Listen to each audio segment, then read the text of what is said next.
नमस्कार, आप सभी का बहुत बहुत स्वागत है। आप देख रहे हैं आपका अपना चैनल न्यूज वर्ल्ड इंडिया और आपके साथ मैं अतुल अग्रवाल हूं, लेकर हाजिर हूं खबरों की खबर। सबसे पहले नजर हेडलाइंस पर। हैदराबाद में दलित छात्र की मौत जाति का मसला नहीं है, बोली स्मृति ईरानी। सुसाइड नोट के हवाले से किया विश्वविद्यालय प्रशासन का बचाव। उत्तर प्रदेश सरकार ने अदालत को किया गुमराह। लोकायुक्त मामले में मुख्यमंत्री अखिलेश यादव की सरकार को सुप्रीम कोर्ट की लगी फटकार। गाजियाबाद में सूदखोरों का आतंक, 3 लाख के बदले वसूले 25 लाख रुपए, फिर भी 8 महीने से कर रखा है अगवा। परिवार वालों ने पुलिस से लगाई मदद की गुहार। 26 जनवरी से ठीक पहले नोएडा सेक्टर 23 से आईजी की कार चोरी। नीली बत्ती लगी कार गुम होने के बाद पूरे एनसीआर में अलर्ट जारी।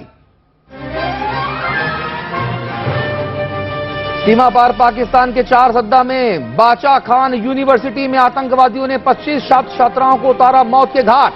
प्रधानमंत्री नवाज शरीफ बोले, बेकार नहीं जाएगी शहादत। और कैनबरा वनडे में भी हारा भारत, 25 रन से मिली मात। धोनी ने कहा, हमें जीतना चाहिए था मैच।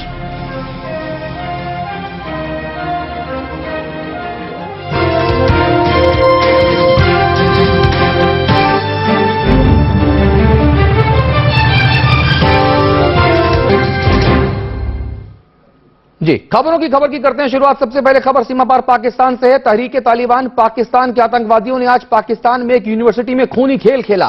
पेशावर की बाचा खान यूनिवर्सिटी में आतंकवादियों ने कई छात्रों के सिरों में गोली दाग दी और उन्हें मौत के घाट उतार दिया। ये खास रिपोर्ट देखिए। पाकिस्तान में शांति दूत समझे जाने वाले सीमांत गांधी के नाम पर बनी यूनिवर्सिटी में आतंकियों ने बुधवार की सुबह कत्लेआम मचाया। प्रोफेसर, यूनिवर्सिटी स्टाफ और छात्रों के सिर में गोली मारी। ये वारदात पाकिस्तान के खैबर पख्तूनख्वा प्रांत के 4 सद्दा के बाचा खान यूनिवर्सिटी में हुई। तहरीके तालिबान पाकिस्तान ने इस हमले को अंजाम दिया। हमले के वक्त यूनिवर्सिटी कैंपस में मुशायरा चल रहा था, जो सीमांत गांधी अब्दुल गफ्फार खान की पुण्यतिथि पर किया गया था। इसमें शामिल होने आए करीब 600 गेस्ट कैंपस में मौजूद थे। यूनिवर्सिटी में 3000 से ज्यादा छात्र पढ़ते हैं।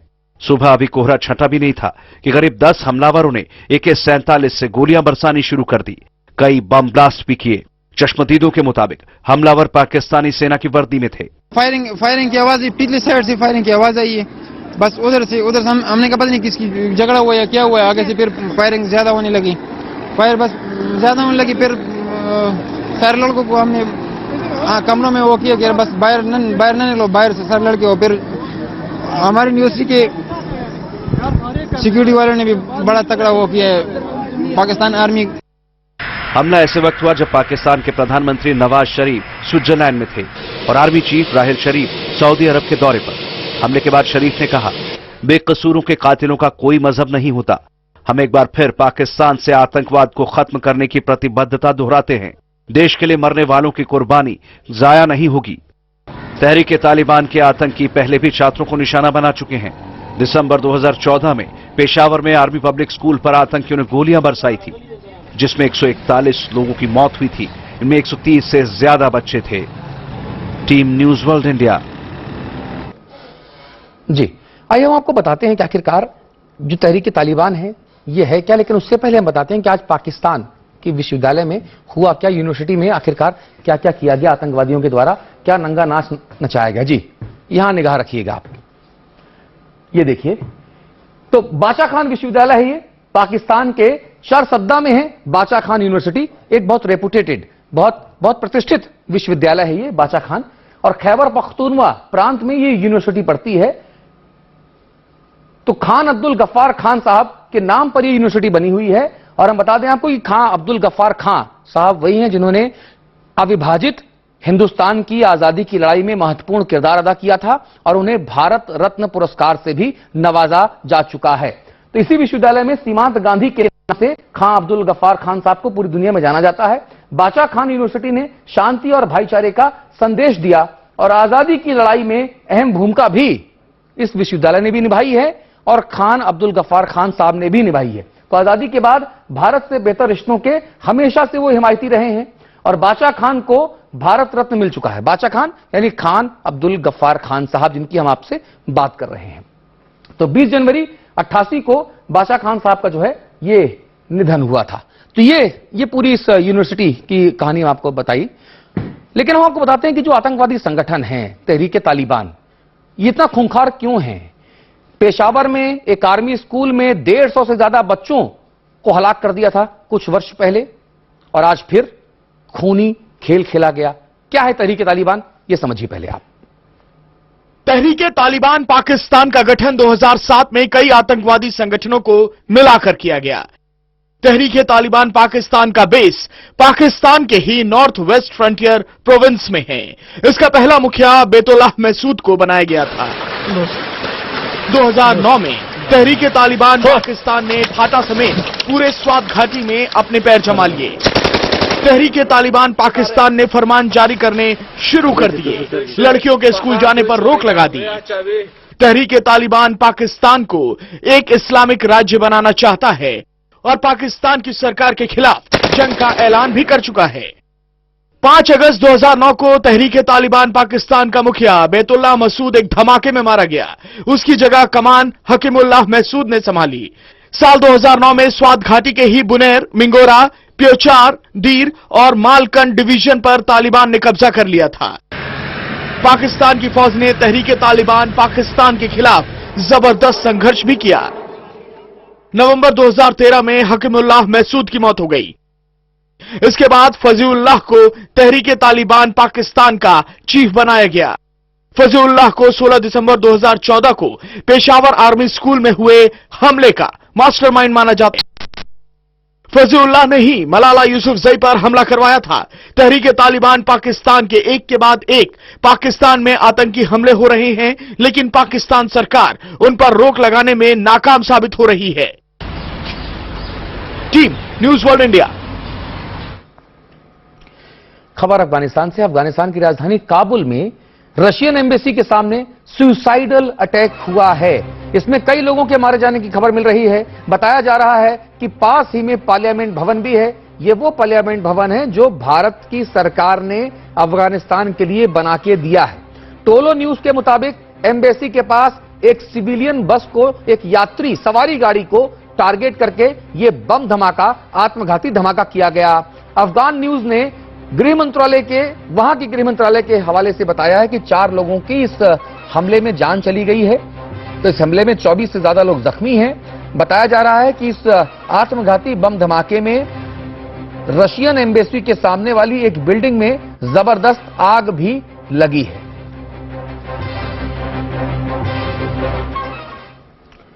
जी, तो खबरों में और आगे बढ़ते हैं। पठानकोट एयरबेस में सुरक्षा बलों के साथ कई घंटों की आमने सामने की मुठभेड़ में ढेर हुए जो 6 आतंकवादी थे, उनमें से 2 इनसाइडर हो सकते हैं। पठानकोट हमले की जांच कर रही नेशनल इन्वेस्टिगेशन एजेंसी के सूत्रों ने एक अंग्रेजी अखबार को यह खास जानकारी दी है। वायुसेना, थल सेना और एनएसजी के जवानों ने पठानकोट एयरबेस में घुसे 6 आतंकियों को कई घंटों की मुठभेड़ के बाद ढेर किया था। इस आतंकी वारदात की जांच कर रही एनआईए की सूत्रों की माने तो 6 में से 4 आतंकी ही पाकिस्तान से आए जैश ए मोहम्मद के हो सकते हैं, जबकि 2 के इनसाइडर होने की आशंका है। अगले हफ्ते फॉरेंसिक रिपोर्ट आने के बाद इसकी पुष्टि हो सकेगी। हमले की जगह से मिले फोन कॉल डेटा और एयरबेस के अंदर उस वक्त मौजूद 3500 लोगों की करीबी जांच से ही अंदर के भेदियों की पहचान की जा रही है, जिसमें सुरक्षा बल और उनके परिवार के लोग भी शामिल हैं। खास बात ये कि एयरबेस में हमले की जगह से सिर्फ 4 AK-47 राइफलें बरामद हुई थीं। इतना ही नहीं, इंटरपोल के जरिए पहचान के लिए जो ब्लैक कॉर्नर नोटिस जारी करवाया गया है, वो भी उन्हीं 4 पाकिस्तानी आतंकवादियों के लिए है। एजेंसी ये बात पहले ही साबित कर चुकी है कि 1 जनवरी की सुबह 4 आतंकवादी ही 11 फुट लंबी दीवार फांदकर एयरबेस के अंदर घुसे थे।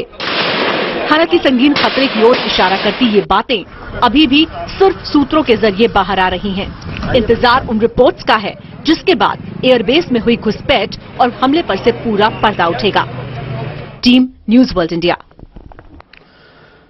और एक बार आपको हम जल्दी से याद ताजा करा देते हैं आपकी कि आखिरकार पठानकोट में नए वर्ष की शुरुआत में क्या क्या हुआ था और कैसे किस अंदाज में हुआ था। जी जल्दी से यहां दिखाते हैं हम आपको। तो पठानकोट में आतंकवादी हमला हुआ था 2 जनवरी को। एयरबेस पर 6 आतंकवादियों ने हमला किया था। कहा गया था कि पाकिस्तान के बहावलपुर से ये 6 आतंकवादी आए थे, जो 6 के 6 पाकिस्तानी बताए जा रहे थे। लेकिन अब खबर जो है वो ये है कि 2 इनसाइडर हो सकते हैं, यानी हमारे देश के हो सकते हैं या पहले से हमारे देश में मौजूद आतंकवादी हो सकते हैं।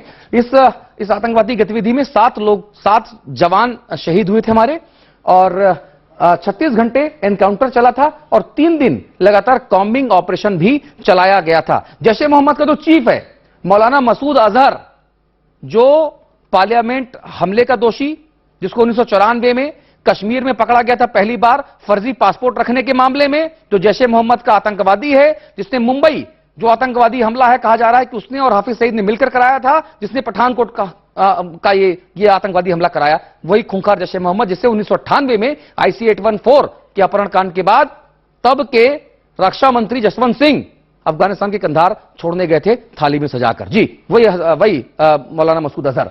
आतंकवादियों और हैंडलर्स की कॉल डिटेल पाकिस्तान को भारत ने सौंपी डॉजियर के साथ साथ। आतंकवादियों से बरामद सामान बतौर सबूत पाकिस्तान को दिया। एपकॉट कंपनी के जूते पहने हुए थे, कपड़े और जो तमाम दूसरी चीजें मिली वो पाकिस्तान के आतंकवादी हैं, ये साबित करती थी। पाकिस्तान ने जैश के कुछ आतंकवादियों को पकड़ा भी, ऐसा दावा किया गया।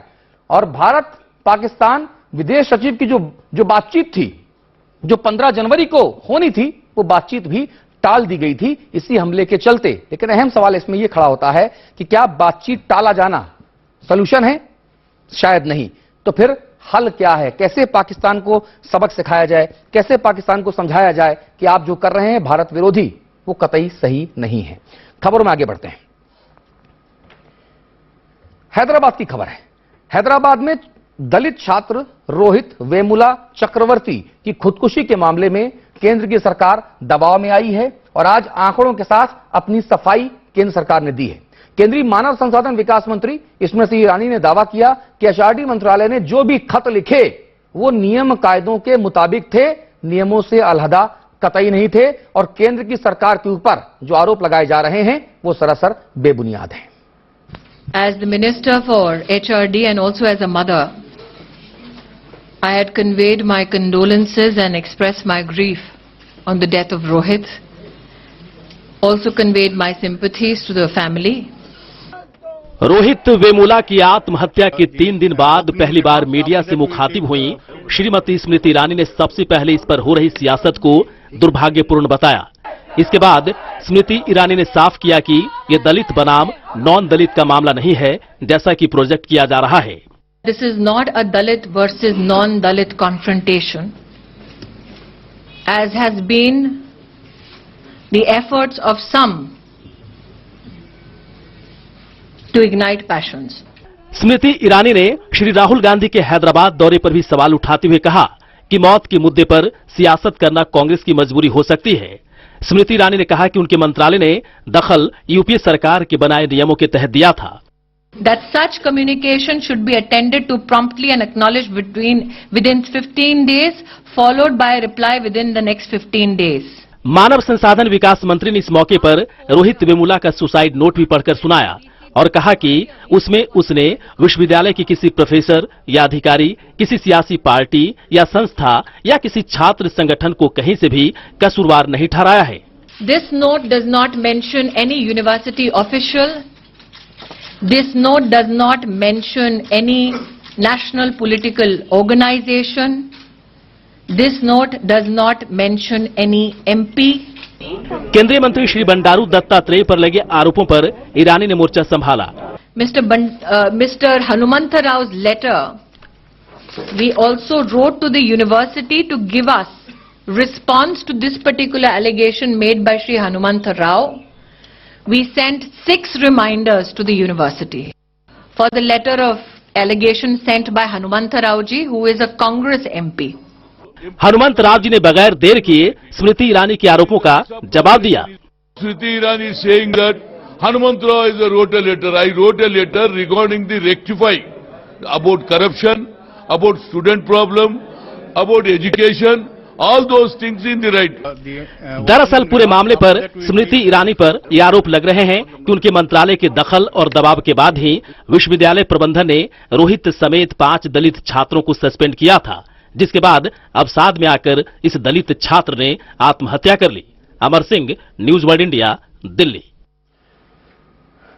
तो सुसाइड पर सियासत भी खूब जम के हो रही है। हर राजनीतिक दल का जो नेता है वो अपनी अपनी सियासी रोटी सेक लेना चाहता है।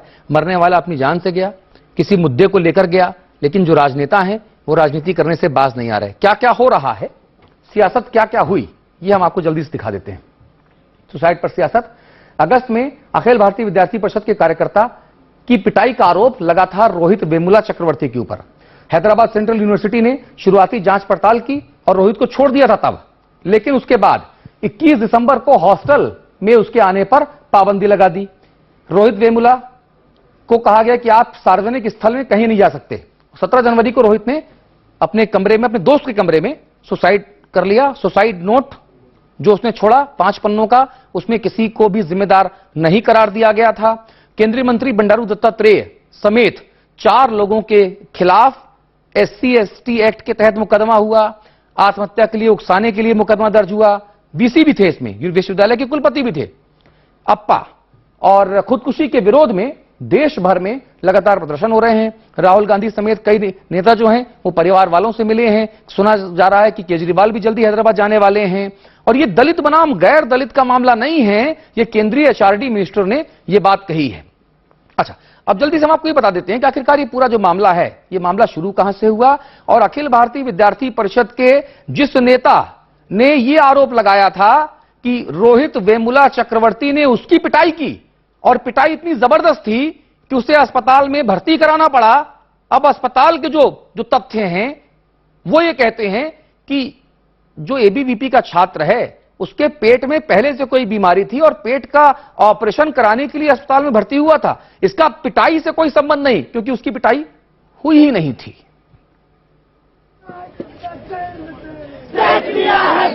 रोहित वेमुला के निलंबन को लेकर यूनिवर्सिटी प्रशासन सवालों के घेरे में है। रोहित समेत 5 छात्रों का निलंबन जिस आधार पर हुआ था उस पर ही सवाल खड़ा हो गया है। पिछले साल अगस्त के महीने में यूनिवर्सिटी में ABVP नेता सुशील कुमार की पिटाई के आरोप में रोहित को सस्पेंड कर दिया गया। यह भी कहा गया था कि पिटाई के बाद सुशील को अस्पताल में दाखिल कराना पड़ा था, जबकि मेडिकल रिपोर्ट के मुताबिक सुशील अस्पताल में अपेंडिक्स का ऑपरेशन कराने के लिए भर्ती हुआ था। मेडिकल रिपोर्ट से साफ है कि सुशील के शरीर पर डॉक्टरों को तब चोट के निशान नहीं मिले थे। मामले पर सफाई देते हुए हैदराबाद यूनिवर्सिटी ने मारपीट की बात फिर दोहराई है, लेकिन यूनिवर्सिटी अस्पताल के पास इसका कोई रिकॉर्ड नहीं है। तो जब कभी कोई इंसिडेंट, मेडिकल इंसिडेंट और कोई इलनेस जब कैंपस में होता है तो ड्यूटी डॉक्टर देखता है केस। तो उस दिन हमने उस डेट के बारे में जब आप लोग हमको इन्फॉर्मेशन पूछ रहे थे लोग, तो हम लोग रिकॉर्ड चेक किया था उस दिन का डेट में। उस दिन के डेट में इस लड़के का कोई एंट्री नहीं है। बाद में पता चला कि ये लड़का अपने आप डायरेक्ट कहीं प्राइवेट हॉस्पिटल में, कहीं पास में प्राइवेट हॉस्पिटल में गया था और अपना इलाज करवाया। फिर 1-2 दिन बाद उन्होंने यूनिवर्सिटी एडमिनिस्ट्रेशन को इन्फॉर्म किया कि मुझे ऐसा स्टूडेंट्स ने मारा, उसके वजह से मुझे कोई चोट लगी और मैंने अपने आप को प्राइवेट हॉस्पिटल एडमिट किया। सुशील की पिटाई को ही आधार बनाकर ABVP ने सिकंदराबाद के सांसद और केंद्रीय सामाजिक न्याय राज्य मंत्री बंडारू दत्तात्रेय को शिकायत की थी। ABVP की शिकायत पर ही दत्तात्रेय ने केंद्रीय मानव संसाधन मंत्री को चिट्ठी लिखकर कार्रवाई की मांग की थी। उन्होंने कहा था कि हैदराबाद विश्वविद्यालय जातिवादियों, चरमपंथियों और देशद्रोहियों का अड्डा बन गया है। ये चिट्ठी 17 अगस्त को लिखी गई थी। इसके बाद मानव संसाधन मंत्रालय की ओर से विश्वविद्यालय प्रशासन को 5 चिट्ठियां लिखी गईं, जिसमें दत्तात्रेय की शिकायत पर जवाब मांगा गया। इसी दौरान रोहित और दूसरे छात्रों को सस्पेंड कर दिया गया। 20 दिसंबर को इनके हॉस्टल और कैफेटेरिया में प्रवेश पर पाबंदी लगा दी गई। रोहित को मिलने वाले स्टाइपेंड जुलाई में बंद कर दिए गए। जाहिर है रोहित बहुत दबाव में था। रोहित ने खुदकुशी क्यों की, इसकी वजह न रोहित ने बताई और न ही पुलिस अपनी जांच में अब तक जान पाई है। लेकिन एक सवाल यहां यह खड़ा होता है कि रोहित की मौत से पहले के करीब 6 महीनों के दौरान उसके साथ जो कुछ हुआ, आखिर उस मामले में विश्वविद्यालय की जवाबदेही तय क्यों नहीं की जा रही है। क्योंकि जब विश्वविद्यालय ने छात्र नेताओं के बीच मारपीट के आरोप की जांच की, तब मेडिकल रिपोर्ट पर गौर क्यों नहीं किया। ये अपने आप में एक बड़ा सवाल है। आखिर रोहित को उस गुनाह की सजा क्यों मिली जो उसने किया ही नहीं। कैमरामैन जुगल किशोर के साथ Raghavendra Dwivedi, news world India, Delhi. खबरों की खबर को और आगे बढ़ाते हैं। गणतंत्र दिवस को लेकर पूरे देश में हाई अलर्ट है, लेकिन राजधानी दिल्ली से सटे हाईटेक सिटी नोएडा की सुरक्षा भगवान भरोसे है। नोएडा के एक पॉश इलाके में चोरों ने आईटीबीपी के आईजी साहब की ही कार चुरा ली। हैरानी की बात यह है कि कार के ऊपर नीली बत्ती लगी है और अब आशंका यह जताई जा रही है कि इस कार का इस्तेमाल खतरनाक मंसूबों को अंजाम देने में कहीं ना कर लिया जाए। नोएडा के सेक्टर 23 की इस पॉश कॉलोनी में जब आप घुसते हैं तो सामने आपको यह बोर्ड लगा मिलता है। कॉलोनी में घुसने से पहले मौके पर तैनात निजी गार्ड्स तहकीकात की औपचारिकता भी करते हैं। इस सब के बावजूद बीती रात पॉश कॉलोनी के इस घर से एक बड़ी कार पर चोरों ने आसानी से हाथ साफ कर दिया। हैरानी ये, इस घर में कोई और नहीं बल्कि आईटीबीपी के आईजी आनंद स्वरूप रहते हैं। जाहिर है उनकी कार पर नीली बत्ती लगी हुई थी। सुबह ही पता लगा, मेरे 6 बजे जब ड्यूटी पे आया तब पता चला, पुलिस आई थी तब उन्होंने बताया कि ऐसे ऐसे चोरी हो गई है, आपने कुछ देखा? मैं बोला हम तो सुबह आए हैं, रात वाले तो चले गए। अच्छा, क्या बताया जा रहा, किसका घर है ये? अब इतना तो नहीं बताया उन्होंने, वैसे आईजी साहब का घर है ये। गणतंत्र दिवस से महज चंद रोज पहले एक आईजी की नीली बत्ती वाली कार चोरी हो जाती है और पुलिस सबूत के तौर पर महज सीसीटीवी फुटेज होने का दावा करती है। पुलिस के आला अधिकारियों के पास इस बात का कोई जवाब नहीं कि दिल्ली एनसीआर में हाई अलर्ट के बावजूद चोरों ने इतनी बड़ी वारदात को अंजाम देने का हौसला कैसे दिखाया। इस पर चोरी में मुकदमा पंजीकृत कर दिया गया है और तेजी से इसमें जांच हो रही है। सारे फुटेज और टावर डंप एनालिसिस की जा रही है। उम्मीद है जल्दी ही पता लग जाएगा। पुलिस की ज्यादा बड़ी चिंता कार में लगी नीली बत्ती है, क्योंकि पठानकोट में हमला करने वाले आतंकवादियों ने भी घुसपैठ के लिए एसपी सलविंदर सिंह की गाड़ी का इस्तेमाल किया था। बहरहाल पुलिस जल्द से जल्द चोरों तक पहुंचने की कवायद में जुटी है। Girish Narayan, news world India, Noida. तो इस बार जो कार है वो आईजी साहब की है, आईटीबीपी के, और ऊपर नीली बत्ती लगी है, इसलिए थोड़ा सा मामले को लोग खबर बना के चला रहे हैं, दिखा रहे हैं, बातें हो रही हैं। लेकिन राजधानी दिल्ली और उसके आसपास के इलाकों से रोजाना कार चोरी होती है, लेकिन किसी की निगाह कभी जाती नहीं, ध्यान जाता नहीं। हम बताते हैं आपको क्या क्या होता है। जी देखिए, कितनी कारें चोरी होती हैं समझिए। पहले एनसीआर में जो कार चोर हैं वो लगातार हावी हैं और उन्होंने देश में एनसीआर में सबसे ज्यादा कार चोरी की है। ये साल 2014 के आंकड़े हम आपको दिखा रहे हैं। और कार चोरियों में 40% जो कार चोरियां हैं वो अकेले दिल्ली में हो रही हैं। और दिल्ली में 2014 में 6456 कार चोरी हुई। ये नेशनल क्राइम रिकॉर्ड ब्यूरो के जो आंकड़े हैं, एनसीआरबी, उसके आंकड़े हैं ये। अच्छा, दिल्ली में 2014 में चोरी गई 471 कार जो हैं वो केवल बरामद हो पाई हैं। आंकड़ा 6500 के ऊपर का है। 2014 में साल में पूरे देश में 16623 कारें चोरी हुई। ये national crime record bureau NCRB के आंकड़े हैं, ये जो हम आपको बता रहे हैं, आधिकारिक आंकड़े हैं। कई मामलों में तो रिपोर्ट ही दर्ज नहीं होती। तो कहां कितनी कार चोरी हुई? दिल्ली में 4656, उत्तर प्रदेश में 2804, महाराष्ट्र में 1804। एनसीआरबी 2014 के आंकड़े हैं ये। हरियाणा में 1283, राजस्थान में 654 कार चोरी की ये वारदातें जो रिपोर्ट हुई हैं। कई ऐसी होती हैं जो रिपोर्ट ही नहीं की जाती हैं। गाजियाबाद में 70,000, मेरठ में 41,000, नोएडा में 36,000। तो कुल जो चोरी हैं, जो कार चोरी हुई वो 3,40,000 कार चोरी हुई। यूपी में, उत्तर प्रदेश में, देश का सबसे बड़ा सूबा है, 20 करोड़ की आबादी, उसमें ये आंकड़े हैं। आगरा में 14,000, इलाहाबाद में भी जो आंकड़े हैं वो लगातार हम आपको दिखा रहे हैं कि 10,000 से ज्यादा जो गाड़ियां हैं वो चोरी हुई हैं। तो इसलिए हम बात इसलिए कर रहे हैं कि आईजी साहब की गाड़ी है, इंडो तिब्बत बॉर्डर पुलिस की जो गाड़ी है, इसलिए हम इतनी सारी बातें कर रहे हैं। लेकिन सवाल यह कि जो बाकी गाड़ियां चोरी हुई हैं, हमने उनके बारे में कोई संज्ञान कभी लेने की कोशिश क्यों नहीं की। खबरों में आगे बढ़ते हैं। भारत की एक कामयाबी भारत को मिली है अंतरिक्ष के मामले में। भारतीय स्पेस एजेंसी इसरो ने अंतरिक्ष की दुनिया में एक बड़ी कामयाबी की एक और इबारत लिखी है। इसरो ने आज श्रीहरिकोटा के अंतरिक्ष केंद्र से जीपीएस सैटेलाइट IRNSS-1E की सफल लॉन्चिंग की। लॉन्चिंग के करीब 19 मिनट के बाद IRNSS-1E अपनी कक्षा में स्थापित हो गया। प्रधानमंत्री श्री नरेंद्र मोदी ने इस कामयाबी के लिए इसरो के वैज्ञानिकों को बधाइयां दी हैं। The next 20 to 30 seconds, the separation of the satellites. The IRNSS-1E has been successfully separated from the vehicle at 11:61 seconds. And बुधवार सुबह 9:31 पर ग्लोबल पोजिशनिंग सिस्टम के 5वें देसी सैटेलाइट IRNSS-1E की लॉन्चिंग के साथ ही इसरो ने अंतरिक्ष की दुनिया में एक और कामयाब कदम आगे बढ़ा दिया।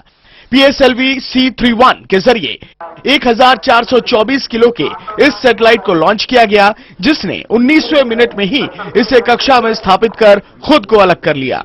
PSLV के जरिए इसरो की ये 33वीं और इस साल की पहली लॉन्चिंग थी। प्रधानमंत्री श्री नरेंद्र मोदी ने इस कामयाबी की लॉन्चिंग पर इसरो के वैज्ञानिकों को ट्वीट कर बधाई दी। प्रधानमंत्री ने कहा कि PSLV C31 के सफल प्रक्षेपण और IRNSS-1E को कक्षा में स्थापित करने पर हमारे वैज्ञानिकों को उनके उत्साह और प्रतिबद्धता के लिए बधाई।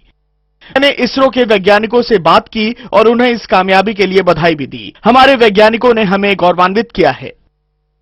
अगले 2 महीने के भीतर इसरो GPS श्रेणी के 2 और सैटेलाइट की लॉन्चिंग करेगा और इसके साथ ही भारत ग्लोबल पोजीशनिंग के मामले में पूरी तरह से आत्मनिर्भर हो जाएगा। GPS के मामले में पूरी तरह से आत्मनिर्भर होने वाला भारत अमेरिका, रूस और चीन के बाद चौथा देश बन जाएगा।